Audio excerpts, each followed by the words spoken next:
to pull out from the regional bloc and persuade them against this move. Well, joining me now in the studio to give a perspective to the re-election of President Bola Tinubu and other matters of national importance is the spokesman of the president. He is a special advisor to President Bola Tinubu on media and public affairs, Chief Ajuri Ngelale. Welcome to the program. Always a privilege to be with you. Yes, President Bola Tinubu unanimously elected for a second term as or to continue as the chairman of the Authority of ECOWAS Heads of State and Government. Why did the ECOWAS Heads of State decide to take this decision? And doesn't the president have so much on his plate already in terms of governing the country? Of course, His Excellency President Bola Ahmed Tinubu is a man with many responsibilities, wearing many hats and successfully delivering on many different fronts. It is no surprise to us that the collective wisdom of the ECOWAS Authority of Heads of State and Government came to the conclusion that given the boldness and the decisiveness and the wisdom with which His Excellency Mr. President has conducted affairs as the chairman of the ECOWAS Authority of Heads of State and Government, that indeed he needed more time to successfully execute on the mandate he was initially given. You know, I think a lot of times people may, kind of rightly reference the fact that there has been this geopolitical turbulence with respect to some of the tendencies playing out across the West African sub-region, the interplay of forces that go well beyond the African continent, kind of interfering with internal affairs of various countries in the sub-region to the extent that they can essentially try to carve it up into territories of geopolitical loyalty and all of the things that we've seen, that even in spite of those challenges, we have a president who's focused, who's fixed on the ball, his eyes fixed on the ball, and who's able to galvanize the support of all of his colleagues to gather and build consensus on the way forward, which is why, in addition to kind of dealing with the geopolitical issues, which the president had obviously today spoken very clearly about the need for all member states of ECOWAS to fulfill their financial obligations to the community, for example, ensuring that the financial base is there to undergird the kind of reforms that need to take place with respect to the optimization of an ECOWAS standby armed force, for example, in addition to the delivery of services to the people of the community. I think what's often lost in the conversation about ECOWAS and the chairmanship of His Excellency Mr. President of ECOWAS is the fact that under his chairmanship there have been a kind of a plethora of internal reforms that are taking place and really an emphasis on people-oriented project delivery, right? Ensuring that ECOWAS is not merely a talk shop or a place where heads of state come together to build consensus on issues equally facing them, but also is a body prepared and positioned to deliver on, people-facing projects in the water sector, in the road and railway sector, ensuring that we build out the connective infrastructure across rail, road, gas pipeline, and the like, to ensure that the people of the community understand that there is an economic benefit and an economic dividend for their involvement in the community. And ultimately, that's the message the president sent. That is the message that has resonated amongst his colleagues within the ECOWAS Authority of Heads of State and Government. And of course, that is the message ultimately that has seen to his re-election as the chairman of the ECOWAS Authority of Heads of State and Government. And as it stands now, ECOWAS is also divided. What's the president doing, or what will he do now to bring back Niger, Mali, and Burkina Faso to return them to the fold? Well, let's be clear about the fact that whatever purported position is being kind of bandied about by the three figureheads of the military regimes that had taken over power, not by the collective will or vote or say of their people, but by sheer force of arms. Let's not conflate whatever view they are presenting in small meeting rooms with the view of the millions of people who have not had a say in who governs them within those three territories. That being that as it may, we are also pragmatic about the fact that these individuals have taken over power, albeit forcefully and without the consent of their people. And as such, we would be naive not to, create bridges and mechanisms to be able to communicate and continue to go into the kinds of discussions that would ultimately lead to a normalization within those countries, within those member states, and ultimately ensure that the people remain the focus. The chairman of the ECOWAS Authority of Heads of State and Government, in the person of Mr. President, is not thinking just about playing to a gallery and getting some people around the table or saying all is well. What he's focused on is the people of Burkina Faso, the people of Niger Republic, the people who are being denied their right to inform the process of electing their leadership and being denied the right to good governance as a result of what's going on. And he knows that the quickest way to rectify that is ultimately by bringing together some of these autocratic forces within these countries to ensure that ultimately the conditions in those countries are brought to a stable normal, and that's the focus of the president. Okay, and the feelers we're getting is that these heads of state believes the president has that capacity to return them to the fold, and that's why they unanimously decided to re-elect him to continue. Well, it's also worth noting, Femi, that in the wisdom of the president, he's also appointed the president of Senegal, President Faye, who obviously, member. As you know, the newest member, as obviously the leader of a Francophone-speaking country, strategically to be the special envoy to these three countries that are having some adverse situations play out with respect to the rule of law and democracy. So I think that kind of stroke of wisdom and sagacity is something that I think hopefully will yield results, not just for the people of the Francophone countries, but ultimately for the stability of the entire ECOWAS community of member states. Okay, let's talk about the signing of the EU-Samoa agreement. It's been in the news. It's been quite controversial. The government has also gotten a lot of backlash and maybe misrepresentation from what we are now hearing from the Minister of Information. And now the government is even wielding the big stick by deciding to take legal action against a media outfit that published what the federal government now says it's falsehood. My question now to you is, wouldn't this be considered as an infringement on press freedom for an administration that prides itself as promoting and upholding press freedom? Thank you very much, Femi. I think, there is a tendency sometimes in public analysis towards short memory. What do I mean by that?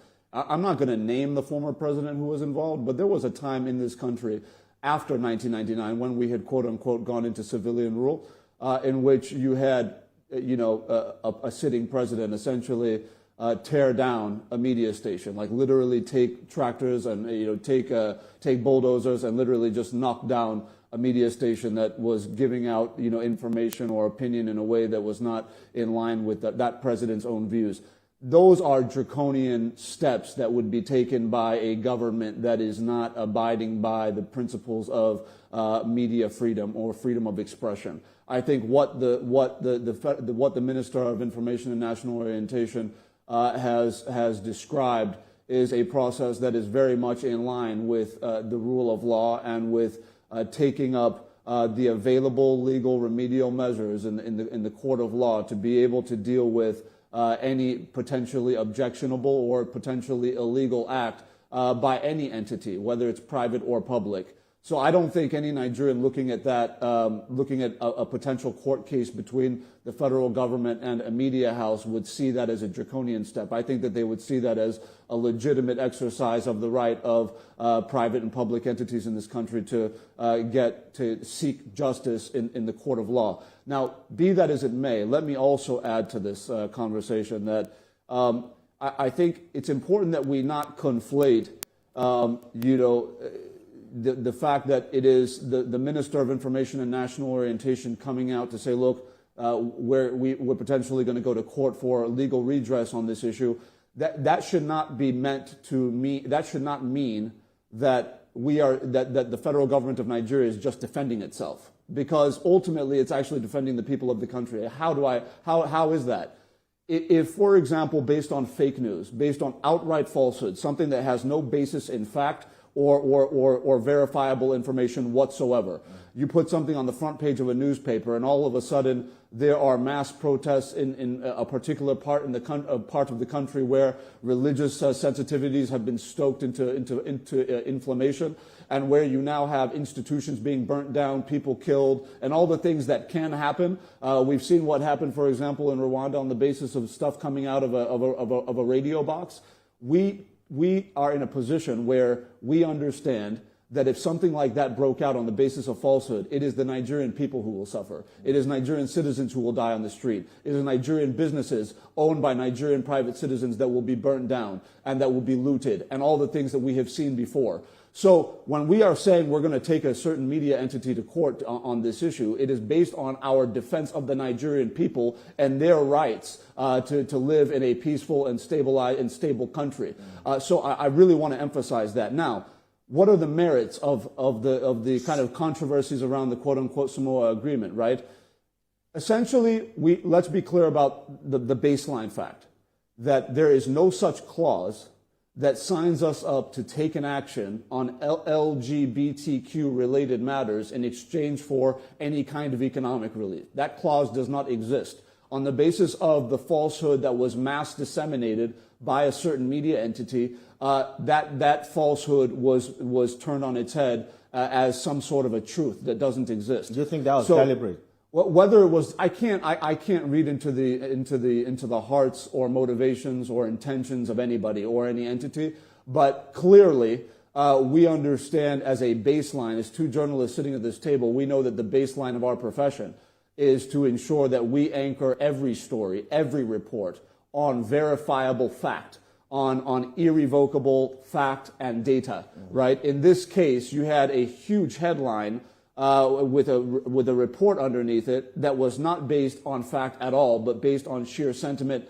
and falsehood. And that's the kind of thing that we think can create negative ramifications, not for the Nigerian government, but for the Nigerian people. And we are Mr. President, as the head of the government and as the President and Commander-in-Chief of the Armed Forces of the country, his sacred oath and mandate is to ensure that he is upholding ultimately the defense and protection of Nigerian citizens, and it applies even in this format. Okay, let's talk about the economy now. Even President Bola Tinubu agrees that Nigerians are going through some kind of hardship, of course, caused by what the government says are necessary reforms. And the president just inaugurated the Presidential Economic Coordination Council and also rolled out measures to strengthen the economy. We have seen the president talking about the need to collaborate more with the private sector, with focus on the power sector, ensuring that the country ramps up crude oil production, food security, health, social welfare,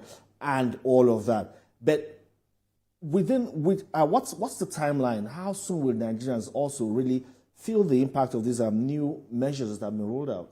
Thank you very much. So I think I want to, first of all, predicate what you've just referred to on the baseline fact that this is a continuation and an escalation of economic bailouts that the president has already been implementing. So, for example, right now, on the macroeconomic reform side of it, Nigerians are seeing now really for the first time in the last several years, in recent memory certainly, where you have a total unification of the exchange rates. I mean, we've been working toward this thing for over a year now, and now Nigerians are seeing that it's done and that the exchange rate is stable and that we've paid off, for example, all of the $7 billion plus in foreign exchange debt obligations that we had to various entities that we were owing. So we have a totally different picture based on the hard work that has been done by this president and this administration. With that said, when you talk about timelines, what should Nigerians expect? I think we should just go into that very quickly. As you rightly alluded to, His Excellency Mr. President did, inaugurate the Presidential Economic Coordination Council, essentially mandated to create a total union between public sector economic managers in the country at all levels, and also ensuring that you have the private sector at the highest levels engaged directly in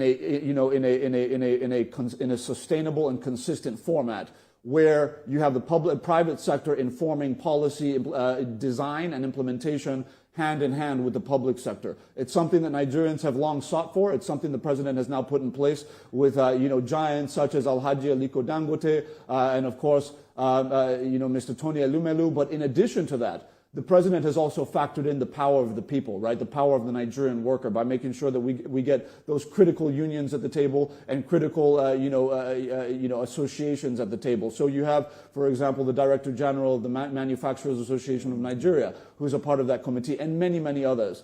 The point here is that nobody has a monopoly on knowledge or wisdom. This president is humble. He understands that, and he's ready to tap into the best brains the country has to offer, irrespective of their political affiliations, irrespective of what part of the country they come from, or irrespective of what God they worship, in order to get the Nigerian economy to where we all want it to be. Now, with that said, as he inaugurated that committee, that council, what he also did was he announced the 2 trillion naira economic stabilization package, right, which involves multiple sectors of impact. And he put timelines on them, as you somewhat alluded to. So, for example, in the energy subset of the economic stabilization package, the president has clearly mandated the council to ensure that we move on-grid electric power generation from the current 4,500 megawatts in terms of kind of its consistent level to a minimum of 6,000 megawatts. That's an addition of 1,500 megawatts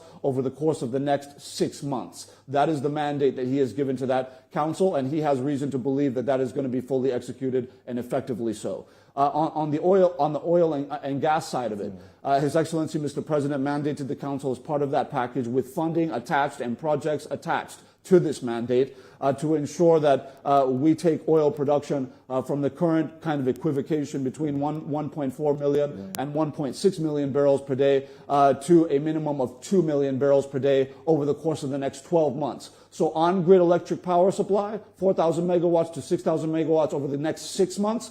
But then oil production from the equivocated band of 1.4 to 1.6 to over 2 million barrels per day within the next 12 months. Then, in addition to that, the president said, look, we have to deal with the real sector. We also have to deal with those labor-intensive sectors that will create opportunities and employment for our people while dealing aggressively with food inflation. So he's also given the mandate, again, attached with the available finance. It's already set and ready, as well as the specific projects that will get us to this point.